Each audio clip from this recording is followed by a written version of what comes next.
2011 সালের একটা বিশেষ রাজনৈতিক পট পরিবর্তনের মধ্যে। হ্যাঁ, পৃথিবীর বুকে দীর্ঘতম সময় ধরে গণতান্ত্রিকভাবে নির্বাচিত একটা কমিউনিস্ট সরকারের পতনের কথা বলছেন তো। একদম তাই। কিন্তু সবচেয়ে চমকপ্রদ বিষয়টা হলো এই পতন কিন্তু কোনো ডানপন্থী সামরিক অভ্যুত্থান বা ধরুন কোনো বিদেশি শক্তির চক্রান্তের ফলে হয়নি। না, একেবারেই না। বরং এই প্রতাপশালী সরকারকে ক্ষমতাচ্যুত করেছিল এক বিশাল কৃষক বিদ্রোহ। হ্যাঁ, আর সেই কৃষক সমাজ যারা কিনা দীর্ঘ 3 দশক ধরে ওই দলেরই সবচেয়ে বড় এবং বিশ্বস্ত ভোট ব্যাংক ছিল। আর এই বিদ্রোহের মূল কারণটা ছিল বৃহৎ কর্পোরেট পুঁজিপতিদের হাতে কৃষি জমি তুলে দেওয়ার একটা সরকারি প্রচেষ্টা। মানে সমাজতান্ত্রিক আদর্শের ধ্বজাধারী একটা দলের পতন ঘটছে পুঁজিপতিদের জন্য জমি অধিগ্রহণ করতে গিয়ে। ঠিক, এর চেয়ে বড় আইরনি হয়তো আর কিছুই হতে পারে না। রাজনীতির ল্যান্ডস্কেপে মানে এমন স্ববিরোধিতা সত্যি খুব বিরল।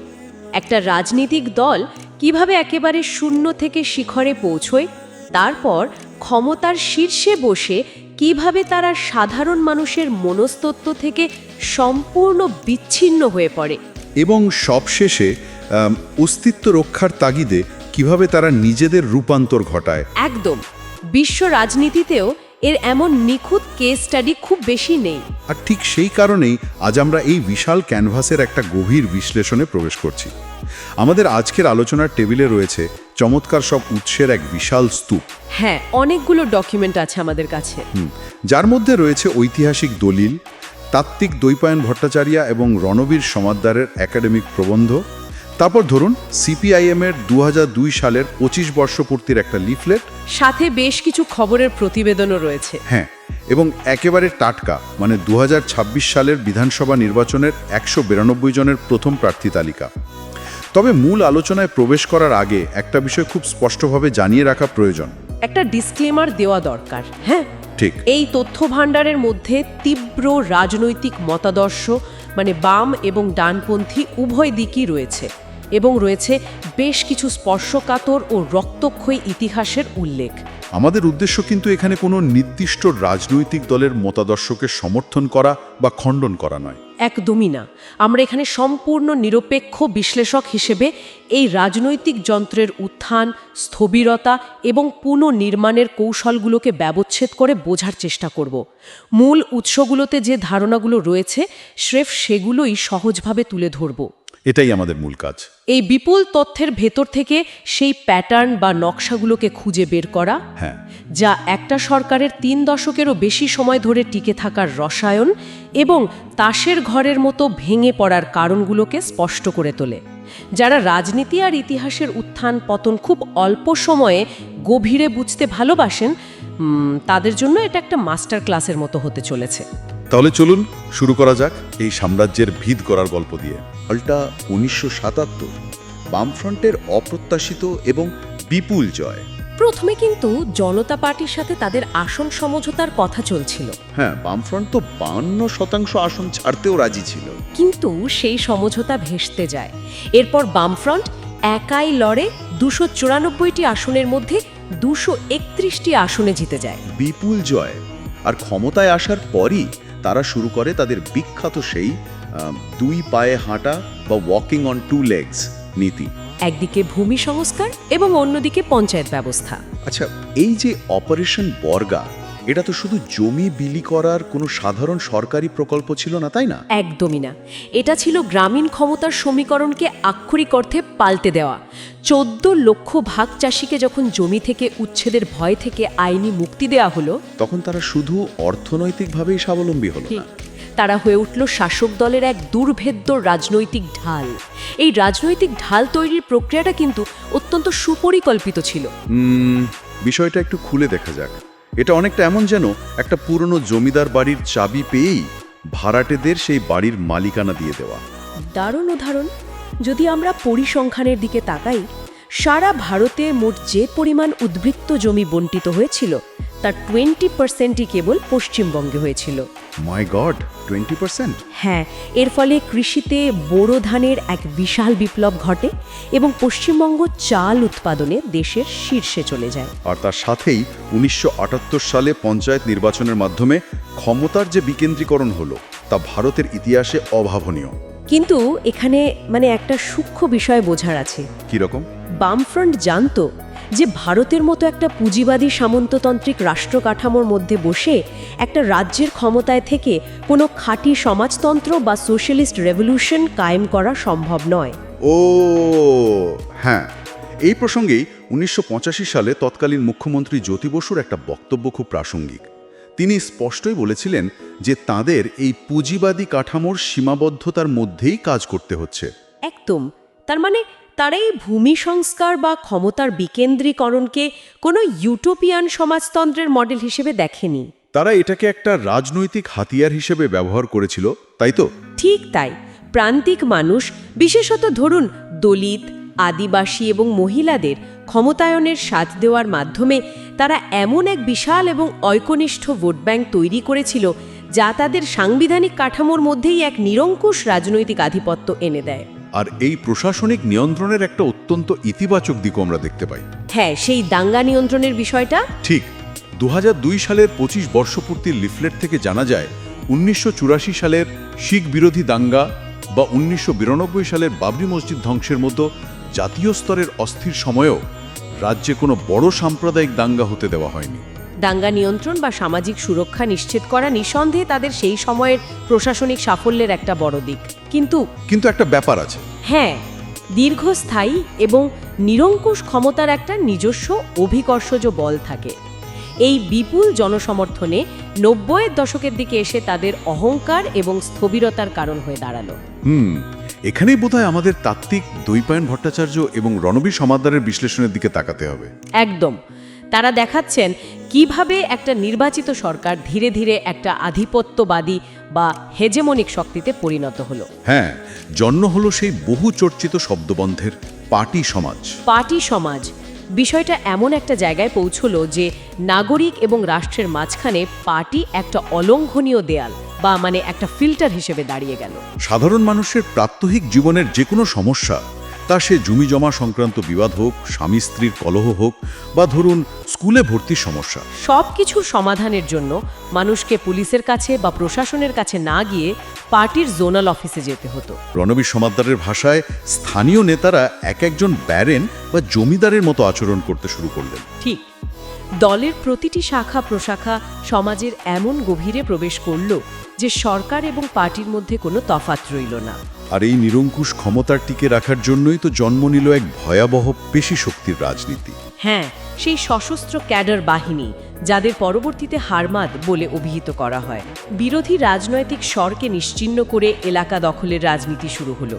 কিন্তু এই ক্ষমতা কুক্ষিগত করার চেষ্টার সবচেয়ে অন্ধকার দিকটা আমরা দেখতে পাই 1979 সালের মরিচছাপি হত্যাকাণ্ডে। ওটা একটা ভয়ঙ্কর স্ববিরোধিতা। সত্যিই তাই। আমি অবাক হয়ে ভাবি, যে দল প্রান্তিক এবং গরিব মানুষের অধিকারের কথা বলে ক্ষমতায় এলো, তারাই আবার মরিচছাপিতে গরিব উদ্বাস্তুদের উপর গুলি চালালো। এই স্ববিরোধিতা কেন?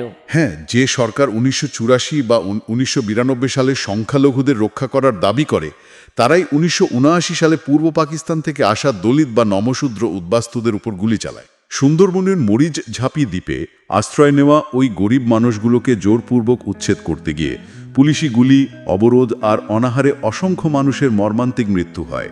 তথ্য বলছে 14,000 পরিবারের মধ্যে 4,000-এরও বেশি পরিবার নিশ্চিহ্ন হয়ে যায়। আবার বহু বছর বাদে 2011 সালেও আমরা নেতাই গ্রামের হত্যাকাণ্ডের মতো ঘটনা দেখি। কেন এমন হলো? এর উত্তরটা কিন্তু লুকিয়ে আছে যদি আমরা এটাকে বৃহত্তর প্রেক্ষাপটে দেখি। ইতালীয় মার্ক্সবাদী তাত্ত্বিক আন্তোনিও গ্রামশির বল প্রয়োগ ও সম্মতি বা কোশন অ্যান্ড কনসেন্ট তত্ত্বের মধ্যে। আচ্ছা, একটু বুঝিয়ে বলবেন বিষয়টা? গ্রামশি বলেছিলেন, কোনো শাসন ব্যবস্থা টিকে থাকে দুটো বিষয়ের ওপর ভিত্তি করে। প্রথমটি হলো মানুষের স্বতঃস্ফূর্ত সম্মতি, আর দ্বিতীয়টি হলো রাষ্ট্রের বল প্রয়োগ। ওকে। বামফ্রন্ট প্রথম দিকে ভূমি সংস্কারের মাধ্যমে মানুষের বিপুল সম্মতি আদায় করেছিল, যাকে গ্রামশি প্যাসিভ রেভলিউশন বলছেন। এই সম্মতির ওপর ভিত্তি করেই তাদের পার্টি সমাজ গড়ে উঠেছিল। অর্থাৎ যতক্ষণ মানুষ ওই পার্টি সমাজের অলিখিত নিয়মকানুন মেনে চলেছে, ততক্ষণ তারা রাষ্ট্রের বিভিন্ন সুবিধা পেয়েছে। একদম ঠিক। কিন্তু মরিচঝাপের উদ্বাস্তুরা তো সেই পার্টি সমাজের অংশ হতে চায়নি। তারা নিজেদের মতো করে স্বাধীনভাবে বাঁচতে চেয়েছিল। আর ঠিক সেই স্বাধীন সত্তাটাকেই পার্টি তাদের আধিপত্যের প্রতি একটা সরাসরি চ্যালেঞ্জ হিসেবে দেখেছিল। এবার বুঝতে পারছি। যখনই সেই সম্মতি বা প্যাসিভ রেভলিউশনের কাঠামোতে ফাটল ধরেছে, যখনই মানুষ দলের নির্দেশ মানতে অস্বীকার করেছে, তখনই রাষ্ট্র আর সম্মতির তোয়াক্কা করেনি। তখন তারা সরাসরি বল প্রয়োগ বা রাষ্ট্রীয় পেশিশক্তির পথ বেছে নিয়েছে। ঠিক, গরিব দরদি ভাবমূর্তি দূরে সরিয়ে রেখে রাষ্ট্র তার ভয়ঙ্কর দমন পীড়ন নীতি প্রয়োগ করেছে, যাতে পার্টি সমাজের নিয়ন্ত্রণের বাইরে কোনো কিছুর অস্তিত্ব না থাকে। সম্মতি আদায় এবং বল প্রয়োগের এই সূক্ষ্ম ভারসাম্য একটা সময় গিয়ে বড়সড় ধাক্কা খেল 90-এর দশকের শেষ ভাগ এবং 2000-এর দশকের শুরুতে। হ্যাঁ, কারণ কৃষির সেই বোরো ধানের জাদু তখন ম্লান হতে শুরু করেছে। জমির খণ্ডিতীকরণ, জলের অভাব আর সারের ক্রমবর্ধমান দাম কৃষিকে আর লাভজনক রাখল না। অন্যদিকে ট্রেড ইউনিয়নের লাগাতার ধর্মঘট আর জঙ্গি আন্দোলনের জেরে রাজ্যের শিল্পের অবস্থাও তখন তথৈবচ। নতুন মুখ্যমন্ত্রী বুদ্ধদেব ভট্টাচার্য ক্ষমতায় আসার পর এই অর্থনৈতিক স্থিরতার বাস্তবতাটা খুব ভালোভাবেই উপলব্ধি করতে পেরেছিলেন। তিনি বুঝতে পারলেন শুধুমাত্র কৃষির ওপর ভরসা করে আর রাজ্যের অর্থনীতি বাঁচিয়ে রাখা সম্ভব নয়। কর্মসংস্থানও তো তৈরি করা যাবে না। একদম। তাই অর্থনৈতিক বেঁচে থাকার তাগিদেই শুরু হলো শিল্পায়নের এক মরিয়া চেষ্টা। নতুন শিল্পনীতি এলো, যেখানে বেসরকারি পুঁজি এবং বিদেশি বিনিয়োগকে স্বাগত জানানো হলো। কিন্তু সবচেয়ে কৌতূহলোদ্দীপক বিষয়টা হলো, এই অর্থনৈতিক রূপান্তরের চেষ্টাটাই শেষ পর্যন্ত তাদের পতনের মূল কারণ হয়ে দাঁড়ালো। কারণ শিল্পের জন্য তো জমি চাই। হ্যাঁ, আর সেই জমি অধিগ্রহণ করতে গিয়ে তারা তাদের মূল ভোট ব্যাংক, সেই কৃষক সমাজ, তার সাথেই সরাসরি সংঘাতে জড়িয়ে পড়ল। 2006 সালে হুগলির সিঙ্গুরে টাটা ন্যানো কারখানার জন্য প্রায় 1000 একর জমি, আর 2007 সালে পূর্ব মেদিনীপুরের নন্দীগ্রামে ইন্দোনেশিয়ার সেলিম গ্রুপের কেমিক্যাল হাবের জন্য জমি নেওয়ার ঘোষণা হলো। এই জমি অধিগ্রহণের প্রক্রিয়ায় সবচেয়ে বড় ত্রুটি ছিল পদ্ধতিগত। তৎকালীন ভূমি সংস্কার মন্ত্রী আব্দুর রেজ্জাক মোল্লার একটা পর্যবেক্ষণ এই ক্ষেত্রে অত্যন্ত প্রাসঙ্গিক। তিনি কি বলেছিলেন? তিনি বারবার সতর্ক করেছিলেন যে দলের শীর্ষ নেতৃত্ব মাটির বাস্তব পরিস্থিতি থেকে সম্পূর্ণ বিচ্ছিন্ন হয়ে পড়েছে। ওই যে পার্টি সমাজের অহংকার। হ্যাঁ, অপারেশন বর্গার ফলে বাংলার কৃষকদের মধ্যে জমির প্রতি যে গভীর অধিকারবোধ তৈরি হয়েছিল, নেতৃত্ব সেটা বুঝতে ব্যর্থ হন। কৃষকদের বুঝিয়ে সম্মতি আদায়ের বদলে তারা নির্ভর করেছিল পুলিশ এবং ক্যাডারদের পেশি শক্তির ওপর। আবার সেই গ্রাম শিরকোয়ার্সিয়ান বা বল প্রয়োগ। ঠিক তাই, তারা ভেবেছিল ভীতি প্রদর্শনের পুরনো কৌশল দিয়ে সব বিরোধী স্বর স্তব্ধ করে দেওয়া যাবে। কিন্তু ফল হলো ঠিক উল্টো। তৎকালীন বিরোধী নেত্রীর কৃষি জমি রক্ষা আন্দোলন এক বিশাল গণ অভ্যুত্থানে পরিণত হলো। মেধা পাটকর এবং মহাশ্বেতা দেবীর মতো বিশিষ্ট ব্যক্তিত্বরাও এই আন্দোলনকে সমর্থন জানালেন। পরিস্থিতি চরমে পৌঁছালো 2007 সালের 14ই মার্চ। নন্দীগ্রামে পুলিশের গুলিতে 14 জন আন্দোলনকারী গ্রামবাসীর মৃত্যুর মধ্য দিয়ে। সিঙ্গুর থেকে টাটা গোষ্ঠী পাত্তারি গুটিয়ে গুজরাটে চলে গেল। আর তার সাথে সাথেই বামফ্রন্টের বহু কষ্টে গড়া সেই গরিব দরদি ভাবমূর্তি চিরতরে ধ্বংস হয়ে গেল। 2011 সালে তৃণমূল কংগ্রেসের কাছে তাদের 34 বছরের শাসনের অবসান ঘটল। এই পতনটা কেবল একটা নির্বাচনী হার ছিল না, এটা ছিল একটা আদর্শগত এবং কাঠামোগত পতন। এরপর দীর্ঘ সময় ধরে তারা এক গভীর রাজনৈতিক বনবাসে চলে যায়। কিন্তু ইতিহাস তো কখনোই এক জায়গায় থেমে থাকে না। না, তা থাকে না। 2011 সালের পর থেকে বহু বছর কেটে গেছে। আজকের দিনে দাঁড়িয়ে, মানে 2026 সালের 3 এপ্রিলের প্রেক্ষাপটে যদি আমরা দেখি, তাহলে বুঝবো সিপিআইএম অবশেষে এটা বুঝতে পেরেছে যে পুরনো মুখ এবং সেই জং ধরা কৌশল দিয়ে আর ফেরা সম্ভব নয়। একদম। মোহাম্মদ সেলিমের নেতৃত্বে দলের যে সাংগঠনিক রদবদল আমরা এখন দেখছি, তা রীতিমতো চোখে পড়ার মতো। একটা মরিয়া চেষ্টা চলছে নিজেদের খোলন নলছে পাল্টে ফেলার। হ্যাঁ, 2025 সালে গঠিত নতুন 80 সদস্যের রাজ্য কমিটির দিকে তাকালে দেখা যাচ্ছে সেখানে 11 জন নতুন মুখ এবং 14 জন নারীকে জায়গা দেওয়া হয়েছে। আর সবথেকে বড় চমকটা রয়েছে 2026 সালের বিধানসভা নির্বাচনের 192 জনের যে প্রথম প্রার্থী তালিকা প্রকাশ পেয়েছে, তার মধ্যে সেখানে তারুণ্যের এক বিশাল আধিক্য। এই প্রার্থী তালিকার দিকে একটু গভীরভাবে নজর দেওয়া যাক।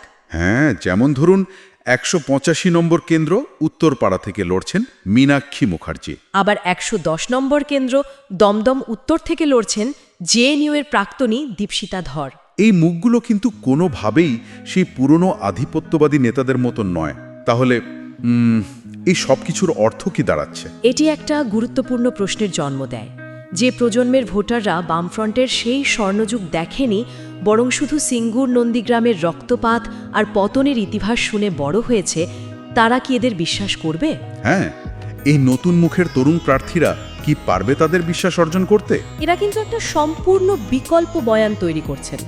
শাসক দল এবং প্রধান বিরোধী দলের মধ্যে যেখানে অর্থ আর পেশি শক্তির লড়াই চলছে, সেখানে এই তরুণ প্রার্থীরা হাঁটছেন অন্য পথে। তারা মানুষের দৈনন্দিন জীবনের অধিকার আদায়ের লড়াইয়ের কথা বলছেন। ঠিক, তারা বুঝতে পেরেছেন যে ওপর থেকে চাপিয়ে দেওয়া নির্দেশিকা এখন আর কাজ করবে না।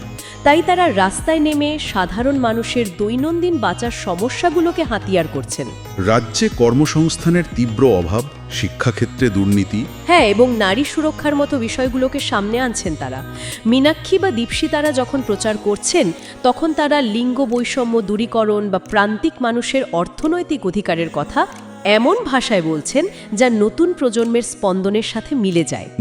এই যে আদর্শিক লড়াইয়ের কথা বলছেন, এর মাধ্যমে তারা হারানো বিশ্বাস ফেরানোর চেষ্টা করছে। এটা একটা অত্যন্ত কঠিন লড়াই, কিন্তু বামফ্রন্ট তাদের অস্তিত্ব রক্ষার তাগিদে নিজেদের রাজনৈতিক চরিত্রের এক আমূল রূপান্তর ঘটানোর চেষ্টা করছে। আমাদের এই সুদীর্ঘ আলোচনা থেকে একটা বিষয় খুব স্পষ্ট হয়ে ওঠে। রাজনীতি, সমাজবিজ্ঞান বা ইতিহাসের দৃষ্টিকোণ থেকে ক্ষমতার এই বিবর্তন সত্যিই এক অমূল্য শিক্ষণীয় বিষয়। একদম।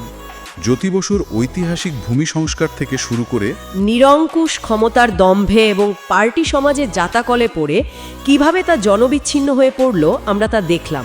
৯০-এর দশকে অর্থনীতির স্থিবিরতা এবং বুদ্ধদেব ভট্টাচার্যের মরিয়া শিল্পায়ন নীতি, যা শেষ পর্যন্ত সিঙ্গুর আর নন্দীগ্রামের ব্যর্থতার মধ্য দিয়ে সেই বিশাল ইমারতকে ধূলিসাৎ করে দিল। আর আজ সেখান থেকেই ঘুরে দাঁড়াতে মীনাক্ষী, দীপশিতাদের মতো তরুণীদের নেতৃত্ব। ক্ষমতার শীর্ষে ওঠা, অন্ধ হয়ে যাওয়া এবং আবার মাটি থেকে উঠে দাঁড়ানোর এই চক্রটা আমাদের বারে বারে ভাবায়। এই ইতিহাস আমাদের শেখায় যে যখনই কোনো দল মাটির বাস্তবতা থেকে বিচ্ছিন্ন হয় এবং মানুষের সম্মতির বদলে বল প্রয়োগের ওপর নির্ভর করে, তখনই তার পতনের বীজ উপ্ত হয়। আর এই পুরো ঘটনা প্রবাহের দিকে তাকিয়ে একটা অত্যন্ত গভীর এবং অস্বস্তিকর দার্শনিক প্রশ্ন মাথায় আসে। কি প্রশ্ন? একটা বৈপ্লবিক সাম্যবাদী বা কমিউনিস্ট আদর্শ যখন একটা প্রচলিত গণতান্ত্রিক কাঠামোর মধ্যে সরকার গঠন করে, হ্যাঁ, এবং সেই সরকারকে যখন বিশ্বায়নের যুগে বৈশ্বিক পুঁজিবাদের বিনিয়োগের উপর নির্ভর করে টিকে থাকতে হয়, তখন কি সেই আদর্শ তার নিজস্ব সত্তা হারিয়ে ফেলে? ও, এটা একটা দারুণ ভাবনার জায়গা। নির্বাচনে জেতার সাথে সাথেই, মানে ক্ষমতায় টিকে থাকার বাধ্যবাধকতার মাঝেই কি একটা খাঁটি বিপ্লবের মৃত্যু ঘটে? এই প্রশ্নটাই আজ আমাদের ভাবনার জগতে আলোড়ন তোলার জন্য রেখে গেলাম। এতক্ষণ আমাদের সাথে এই গভীর বিশ্লেষণে থাকার জন্য অসংখ্য ধন্যবাদ। আবার কথা হবে নতুন কোনো বিষয় নিয়ে। ততক্ষণের জন্য সুস্থ থাকবেন এবং ভাবতে থাকবেন।